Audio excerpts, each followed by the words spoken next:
wounded in similar ways, wounded in similar ways. It sounds like something that a hippie would say, but the truth is we're wounded in similar ways. Hey guys, it's Joel, and I'm going to try and do a quick little podcast today because I haven't done one for a minute. People have requested that there be video even when it's just me talking, and they seem to rank better. So, yeah, even though it's just me today, I will put a video up if you want to look at the bags under my eyes that badly. Go for it. So today we're going to talk about ritual and animism and some of the thinkers that I like around those things. One of the things that I think is sort of interesting, if you look at, and you can read about it in my upcoming novella in 2026, but one of the things that I think is really interesting is the way that psychotic experience sort of not informs, but gives us like secrets about how we think, gives us information about how we think.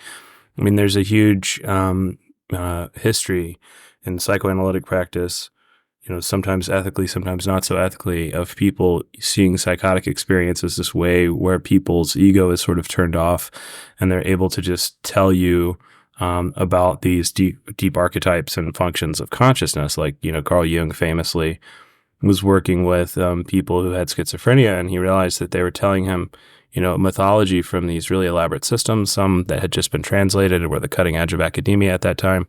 And these people were homeless and alcoholic and had no formal education, yet they're telling him Zoroastrian mythology. Well, how are you doing that if this is just something that somebody wrote down in the Bronze Age and then that was a single experience? Well, it isn't. There are perennial philosophies in how we think. And so not to go on too much about that, this again is about ritual and animism and some of the ways to think about those things. But I do think it is relevant to go through, one, I guess I'll define that. So animism is this kind of belief that the world is alive. You see it in things like Japanese mythology. Like I just wrote an episode about Miyazaki, if you like his anime, the guy who did Spirited Away and recently The Boy and the Heron. We have an article on that on the blog. But this idea that there are spirits in a rock and an animal and a plant, in the weather even, and that we're sort of just in conversation with these things, that I'm alive, but also the world is alive. That would be an animistic worldview. Slightly different from pantheism, which says there's tons of gods, everywhere. I mean, that there's this deep sort of natural world, and all the systems that we inhabit are also alive.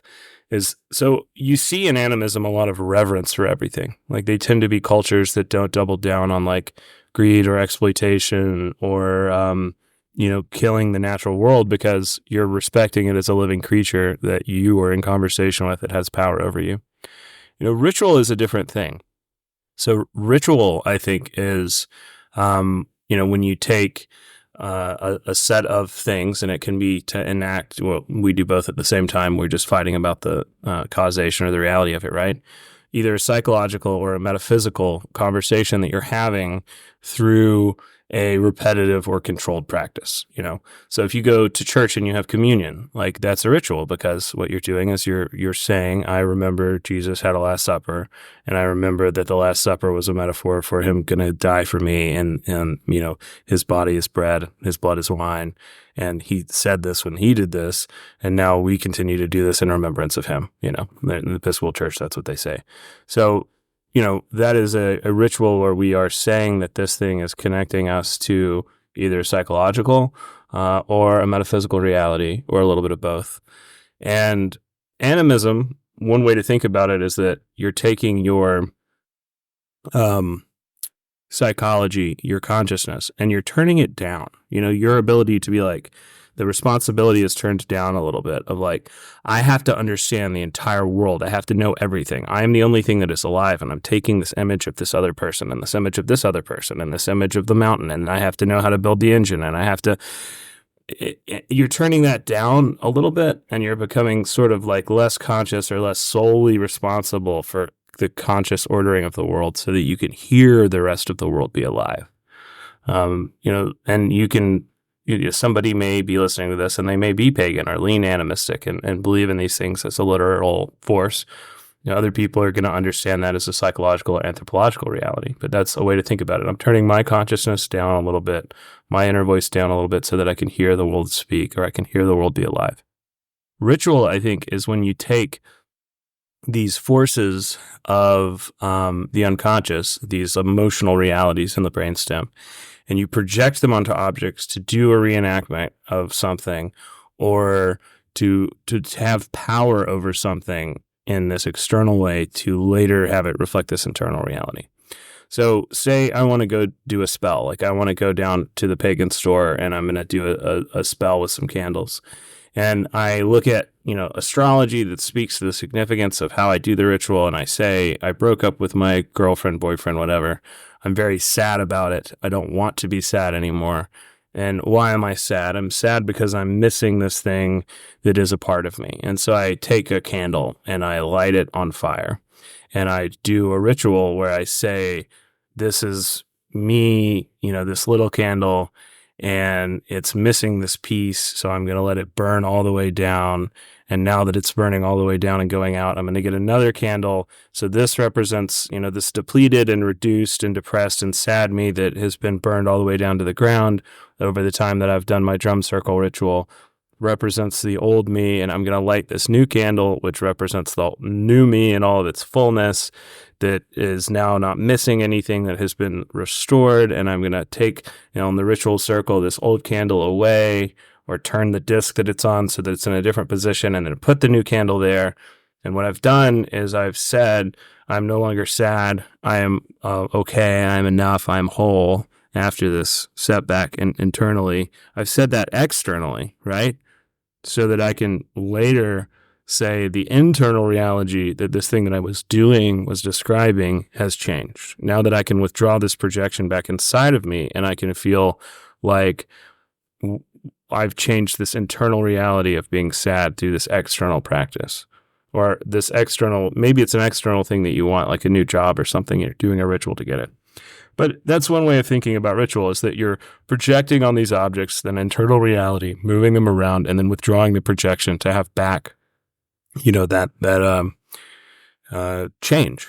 You're wanting change. You want some results from it. Whereas animism is a sort of giving up control. Ritual is a taking control. And there's a lot of different kinds of ritual. I mean, this can't go through the entire history of how these things work, but the relationship to something like animism and ritual to psychotic experience is interesting, because you can be psychotic and go to church and take communion, but most people who go to church and do communion are not psychotic.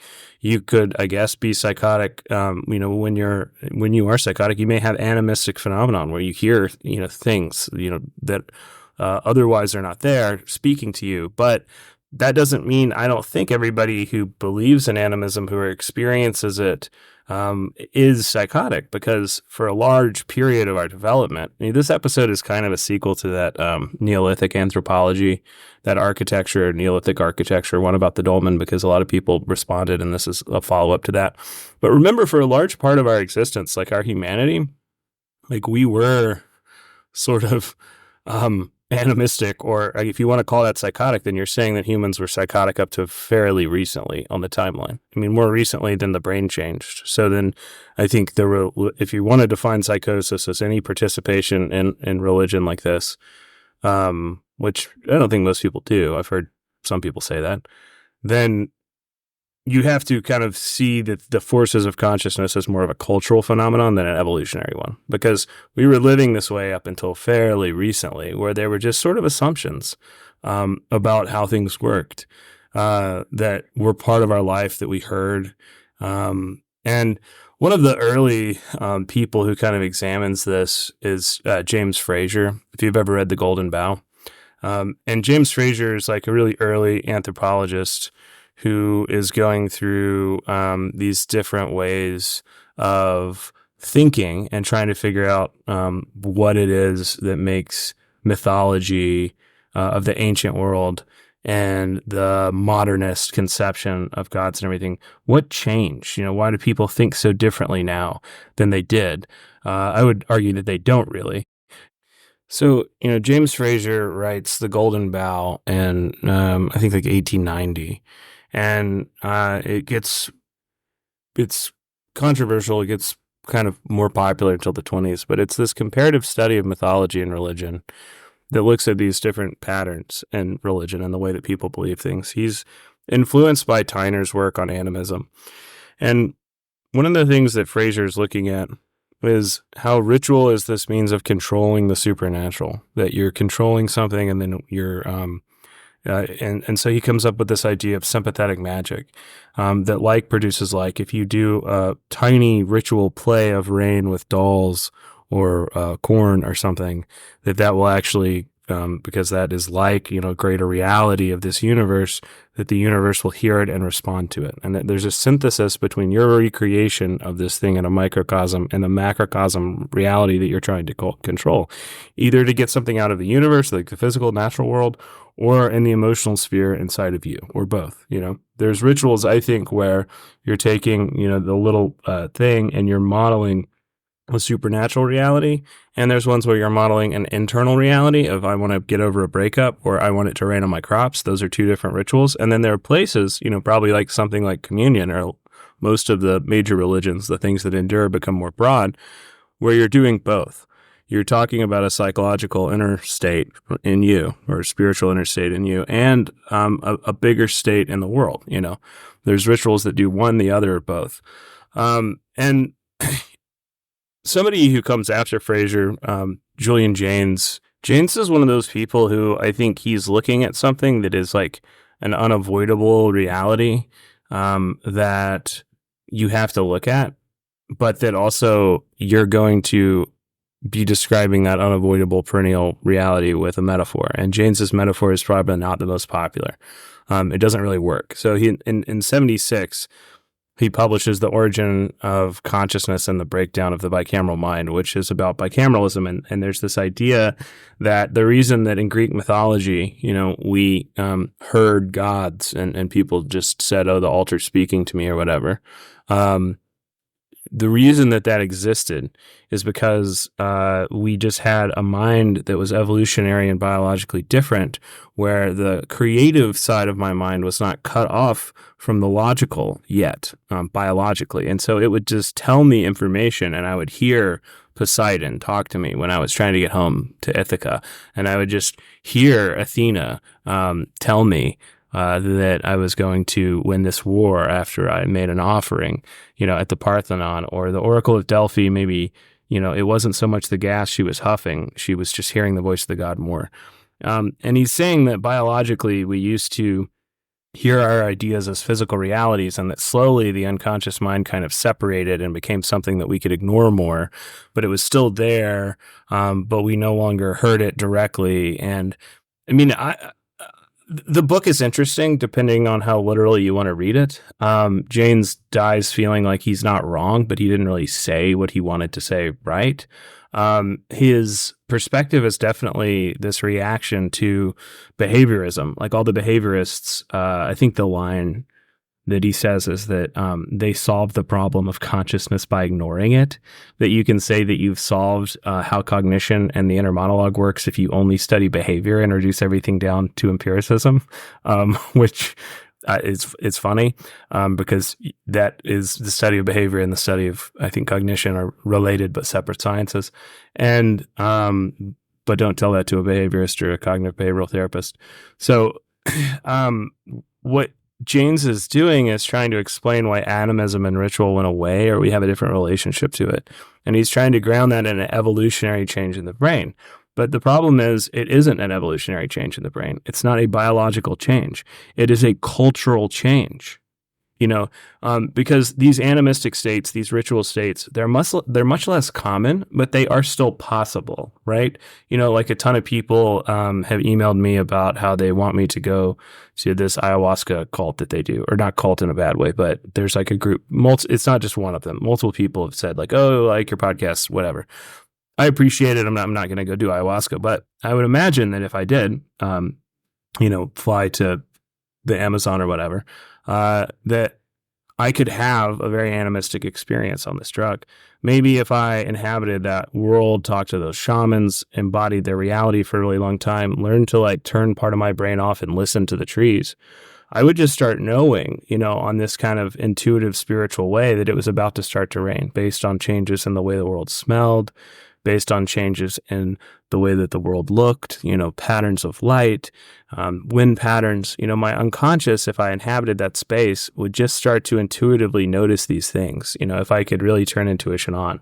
And when you really turn it on a lot, there is, this unfiltered information where some of those things feel like a message or a knowing or a voice, which a lot of people are scared of, because that's also what psychosis is, right? Like psychosis is just knowing something without there being any evidence or ability to reality test. Your creative mind just comes up with something, but your ability to discern what's creativity created from me and what's an outer reality picked up on my senses is just gone.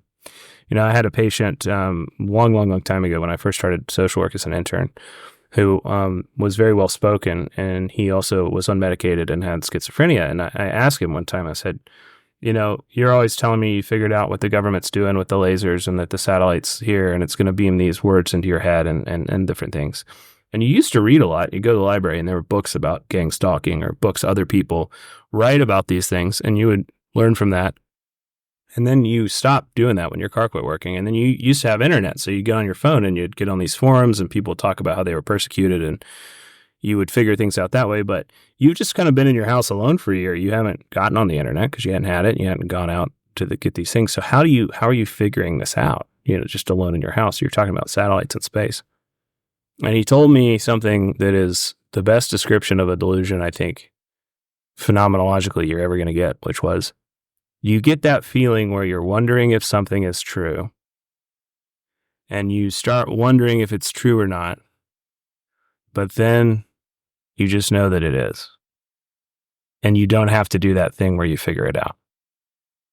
So when people hear animism, ritual, whatever, religious experience, I think a lot of times they think you have to be stupid or you have to be delusional to participate in these things, which it isn't. I mean, whether or not, and I'm not even really saying if it's a good thing or a bad thing. I mean, I think respecting the planet a little bit more, treating it like a living system that we are in communication with, might prolong our species a little bit longer. But I'm not even saying, what your religious experience should be or what our relationship should be. I'm just saying that the evolutionary capacity for these states of mind is still present in the species. Like we want to say, okay, we're modern and they used to be ancient, but that change is cultural. It's not environmental. I mean, it's environmental. It's not biological. The modern human and the ancient human are the same. And so we have the capacity for these states, and I think when you think about them, they explain a lot of our culture and a lot of the way that parts of our world work. There's a huge meta-analysis that I used when I wrote The Spider in the Buttered House, which is like a novella that I had published. It's supposed to come out this summer, but it's actually coming out next summer now. The publisher wanted to wait. So when I was writing that, there's this huge meta-analysis of like all of these studies on psychosis that the government had commissioned going back forever, or it was paid for some, probably NIS or something. I don't remember. I don't have the citation anymore. I did this when I was in grad school, but there's this giant study on like the evolution of psychosis in America.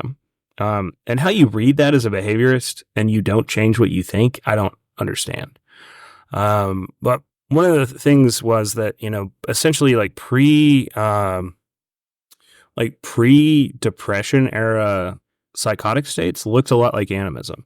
People just spoke to things that either had ancestral or geographic features. So you'd have people that were just saying like, they're talking to the spirit of their mother or their great grandmother, something just pops up in it. With schizophrenia especially, most of what you're going to get, unless there's any kind of substance use, is just going to be an auditory hallucination. You're not really going to see things. So that's what they would hear if somebody was schizophrenic or somebody went into a psychotic state due to trauma.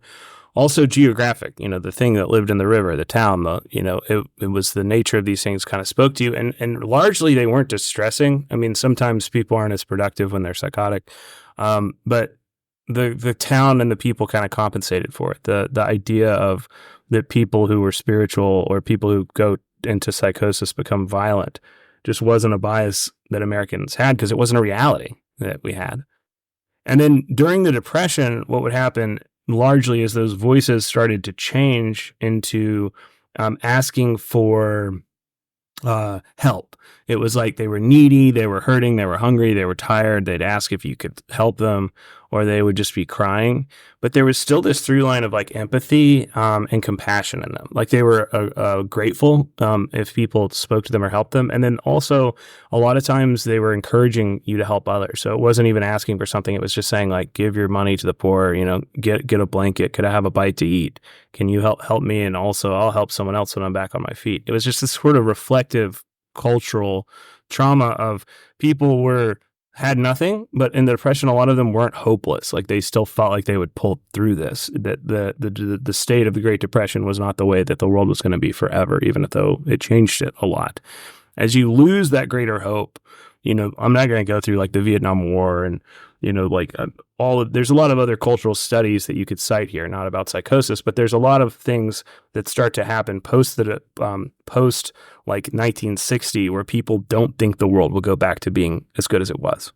And you can see that when you ask about economics, when you ask them about what their generation versus their parents' generation versus their children's generation, you see people start to say, actually, I am hopeless. You don't see that in the Depression. Even though they have nothing, they're spread lines, they feel like the ship will right itself.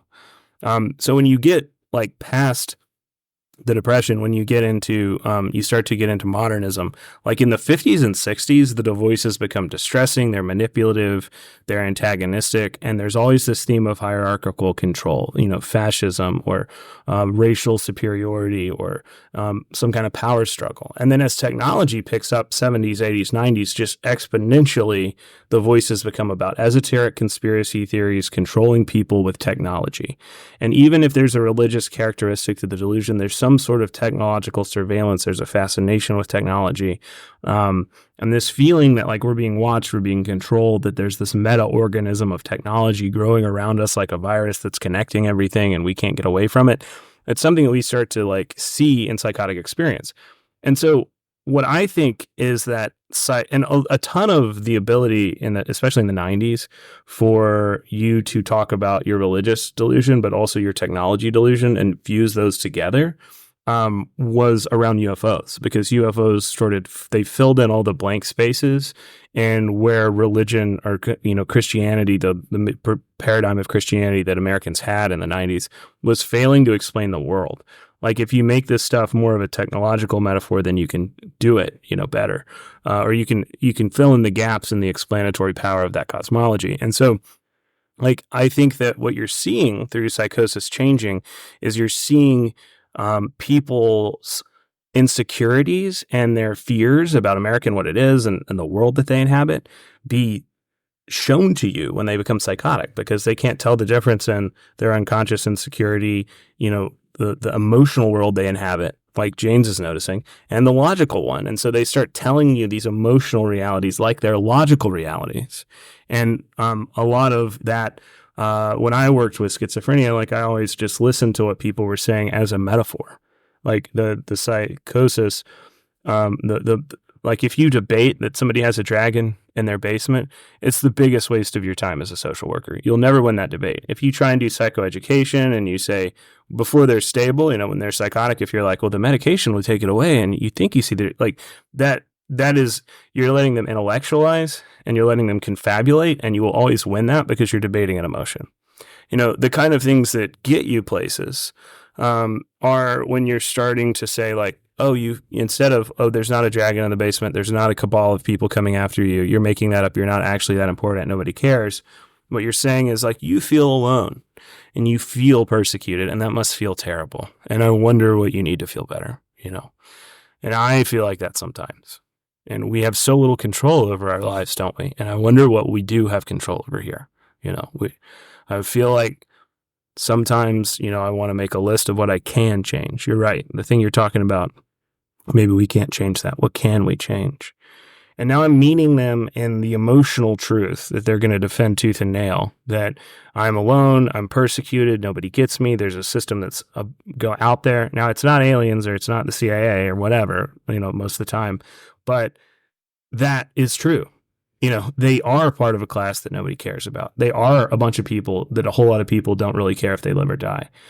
They are a person who does not fit into this world and that people look at in a kind of judgmental, othering, bad way. All of these things are real.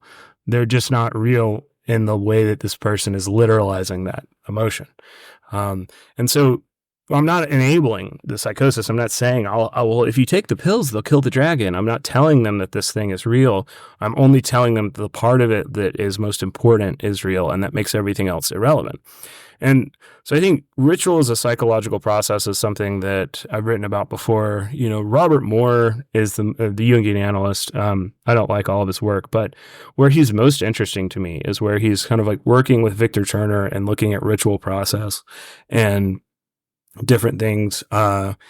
There's this idea of like liminality that comes from Turner, that there's this transitional state in ritual where the people are between worlds. Joseph Campbell's going to take that and run with it later, even though he's not going to give credit to anyone, because Joseph Campbell never gave credit to any of the Jungians that he stole a lot of this stuff from. Well, not stole, whatever, it's perennial philosophy. I guess it's free. But he was directly influenced by them, or he was put in touch with these ideas through them. Liminality is there's this transition state where you're between worlds. On one side, you're in the real world. On the other side, you're in the emotional, spiritual world, but that the ritual or that experience is in between them. That, when I go into the dolmen, when I go into the cave, when I see these paintings, when they read this list of names, I'm not just myself right now. I'm also all of my ancestors that have gone through this when they were my age, long before I was born. And I'm also the entire future of my clan and all of the people that will come after me. And I am uniting both the present and the past by being here in this liminal moment. Those are very, that's the kind of thing that you get from Turner, like that understanding of what ritual is doing. Comparative religion evolved, I think, pretty well with psychology to understand the subconscious. And, you got people like Eddie Murcha saying kind of interesting things, but the idea of like what ritual was actually doing as a psychological thing, not just as a cosmological reflection.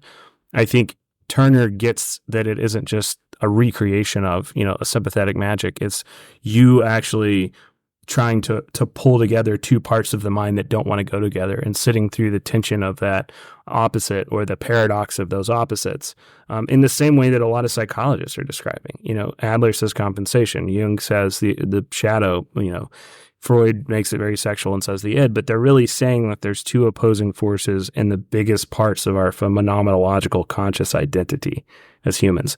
So I got to get my kid from school in just a minute.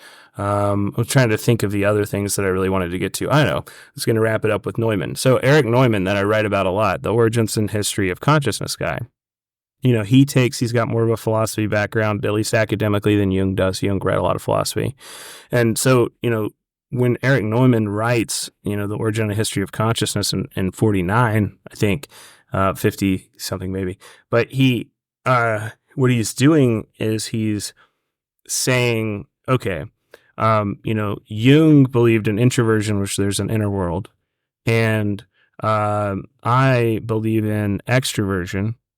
Or Jung also believed in extroversion, where there's this external world. And he saw that people were sort of inclined through his personality stuff to notice one or the other more.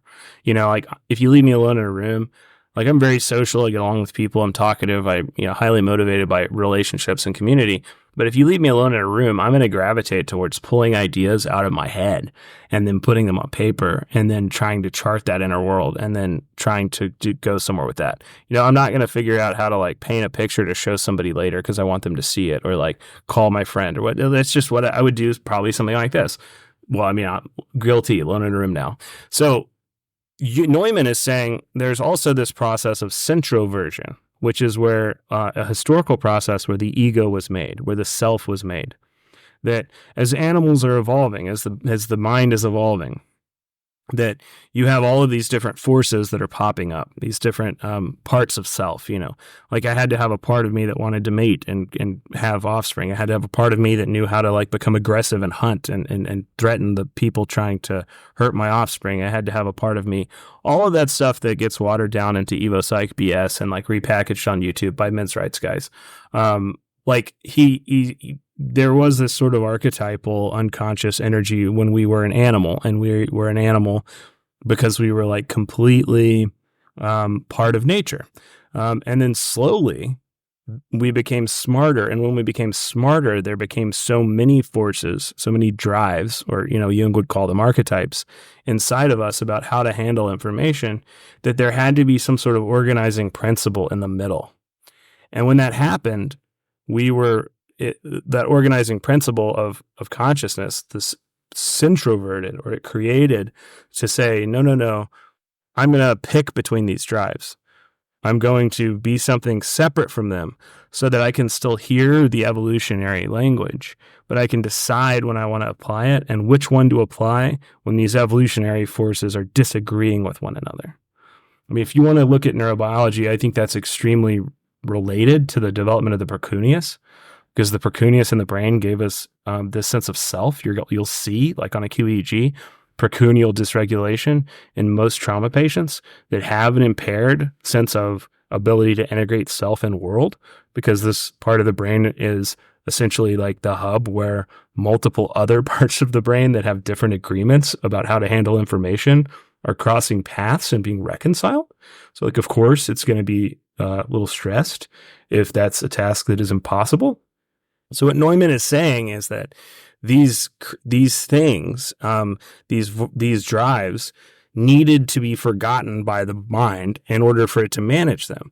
But now that creates another problem, because when the ego is weak, or the self is traumatized, or the ego is turned off because you took LSD, or you have schizophrenia, or you have enough trauma to create a psychotic experience, or maybe you dissociate, when you go into lots of things, those forces become unmanaged, and then they start to be unconscious emotional reactions that can't be understood logically. And so the ego is going to be very inclined to deny them and say, oh, those just aren't real, they're not there, or I didn't really say that, or I said that because, which is what somebody with schizophrenia is doing. But it's also the way that everyone deflects. When I'm like, no, every single time in marriage counseling, your wife says this, you get upset. Oh no, I was just in a bad mood, I just ate a thing. Okay, well, 80 times in a row. Well, okay, that's the way that all of us don't want to pretend that our emotional reality, that archetypal subjective experience that's down there still has power over us. And if we don't notice that, we can't integrate it, and it can't be something that the ego notices and uses. So, Neumann is interesting, Origins and History of Consciousness. I also really like Edward Edinger. I always talk to him. Or I always talk about him. Sorry. Yeah, no, he was dead before I started doing this, so I haven't talked to him. But Edward Edinger, in his book Ego and Archetype, talks about how there's the ego and the self, and I think that he doesn't mention Frasier. At least if he does, I've read that book a couple times and I don't remember him ever mentioning it, so I don't think he does. But that's a weird omission in there, because he's almost trying to observe the exact same thing. And he definitely would have known who he was, but he's almost like, he probably doesn't mention him in the middle, and I've just forgotten, and I'm gonna be stupid. Someone's gonna send me an email, but I don't remember. If it is there or it isn't there, Edward Edinger definitely knows who he is. I don't remember him mentioning Frasier, but so much of his work is going back and sort of like writing a better version of what Frasier and Jaynes are doing. And like Ego and Archetype is essentially saying that we used to be, unconscious animals that were part of nature. We slowly developed this logical consciousness, and we kind of want to go back into this animistic state, but we realize that if we do, we aren't really alive in a way that we understand, or we aren't really conscious in a way that we associate with our identity. So it's this confusing experience, that kind of push and pull. But also that we have this objective reality of what I can see, taste, touch, count, ego, consciousness, objective, with a subjective reality of what I feel, a mystical nature of self. Maybe I can't see it, but I feel connected to the world. I feel interdependent on it. from a emotional relational standpoint, it is true that the world is a giant living, breathing organism that is alive because it gives us food and it's full of millions of networks that like coexist and talk to each other in order to take care of me. And it is sort of my great mother because it lets me, like that stuff isn't objective, but it is still something that like is true, right? From a certain perspective. That objective and subjective mind don't know how to be in the same head. And that the purpose of what, Edward Edinger's a Jungian, what he would see therapy doing is making them make sense, making them talk to each other and be on the same page so that even though they're opposites that don't understand each other and don't value each other's perspective, there can be a harmony of that. There can be like a greater resonance in that paradox. Whereas with a lot of people, most people, they repress one and over-identify with the other, and then they resort to that other one in crisis. I mean, think of all the like logical engineer types, like the people who like fight with you online and are like, "Oh, well, you had a feeling there. That's a ad hominem absurdum mistake in logic. I am just a perfectly logical being, sir." Like that person is emotionally nuts. Like that person who's pretending to just be a calculator. When they go into crisis, like you've all known these people, they become extremely over emotional and then break down. And then a lot of times blame somebody else for that or deny that it happened. Same thing on the other side. What do people who live in a mystical woo-woo space that is very just open-ended and subjective and totally about my experience that I feel at any moment, when they're in crisis, a lot of times those people become extremely logical. And Edward Edinger, in a way that is not fair or good, like they cling to reason as a way of making meaning when their preferred way of making meaning fails because they don't have two ways to make meaning that we need as humans, which is the subjective and the objective, the ego and the unconscious self, is Edinger's perspective. So that, Edward Edinger doing that, I guess is a good ending. I don't have a lot more, and I need to hop off here and go get my kids. But the thing that is relevant there, I think, when you're looking at animism, ritual, whatever, is we're never going to come up with the best way to talk about this. We're never going to come up with like the best metaphor. I think Edinger's maybe one of the better ones that is out there. But it is still real, even though we can't see it, this unconscious. And we've been trying to grapple with that forever through anthropology, through, evolutionary biology, through psychology, through anthropology, through philosophy a lot of the time that is leaning this way. That there's this problem with object relations where our inner world doesn't match our outer world. The world that I live in isn't really the one I want to or the one that I feel like I should live in. And these two realities are colliding against each other, and we're trying to make sense of it by making these pictures of it. And maybe like instead of seeing all of this stuff as like right, wrong, literally real, not literally true, start to see it as like spicy cognition. It's where cognition gets weird because the mirror is reflecting the other mirror so much that like, yeah, the moon and the stars move around in the sky, but then Stonehenge also is able to capture and reflect predict the way that the stars are going to move in the sky. We have a calendar built around Stonehenge, but then when I stand in this role, even when it's not this day, I'm still in the position of, where the moon is during March. So I'm saying that I want the harvest to be good later on, like a model within a model within a model, a synecdoche. When you have like things that are reflecting indefinitely that I make a representation of my own emotion with art, and now other people can see it and other people are looking at my internal emotional world in this external world. All of that art, mythology, the development of our relationship between the unconscious and subconscious, unconscious and conscious mind. I think that magic is in there in a way where what you're seeing is like cognition get weird, like the brain reflect itself through metaphor in a way that like it can't quite understand, but it's sort of designed to do because that is like this greater resonance that helps resolve issues. And there's not a way to put that well. I mean, I'm certainly not putting that well right now, trying to summarize these things.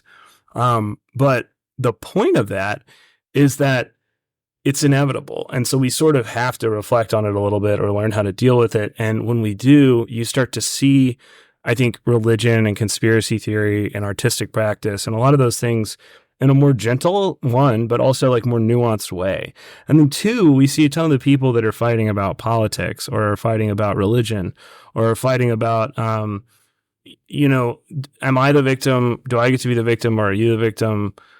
Is victimhood real? All of these things where they're trying to do this in this emotional way, but it really isn't about emotion. Like it's about their inability to, or in a logical way, when it really is about emotion, that we have this dual nature of logic, intellect, objective nature, and subjective, subcortical. Yeah, and there's trauma and there's intuition and there's all this stuff down there in the brainstem too. Voices of self that both want to be heard. And what civilization, our modern civilization, did was turn a lot of the subjective parts of self off, or at least devalue them, feel like they weren't as useful. And when it did that, it made them unconscious. And so you have, when I'm talking in the beginning about how people want to say, well, the ancients believed this and then we evolved, evolution doesn't happen that quickly. Culture happens that quickly. And so you are thinking about, when we look at anthropology a lot, evolutionary realities like they are, or cultural realities like they're evolutionary. And they're not, they're cultural. Our culture does affect us. It affects us more than we can notice. And kind of smushing these things together and sitting with them is one of the better ways to get rid of the certainty that leads, because the opposite of lies is not truth, it's certainty. The certainty that makes the worst kind of anthropology, the worst kind of philosophy, the worst kind of psychotherapy. I think that psychotherapists need to be trained a little bit in anthropology, maybe a little bit in philosophy, depending on how you think, in order to be able to help other people sit with these realities, because we have to be able to help who walks in. Who walks in the room is different from who we are. And we are all creatures that are 100 million years old. We are all have been on this journey for a long time, can partially understand it in our life, but we're still in communion with the way that we evolve, whether we want to think about that or not, we are. And again, I'm a psychotherapist, not a priest. I'm not, if you want to take these things literally and interact with them, and that's helpful for you, do it. If you want to take these things as, evolutionary scientific material realities, that's fine too. I mean, the result is the same, which is that we understand. And not necessarily understand where it comes from, but understand how they affect us. So my point isn't to argue for what's real, essentially. My point is to argue that if you don't acknowledge these things, I'm not telling you where they come from, I'm telling you what will be real is that we mishandled these forces in our culture and in our therapy and our recovery. So, yep. Hope that is a fun, concise episode. And answer some of the questions I got about the other anthropology, Dolman episode, the Neolithic architecture. Thanks. Signing off. Wounded in similar ways, wounded in similar ways. It sounds like something that a hippie would say, but the truth is we're wounded in similar ways.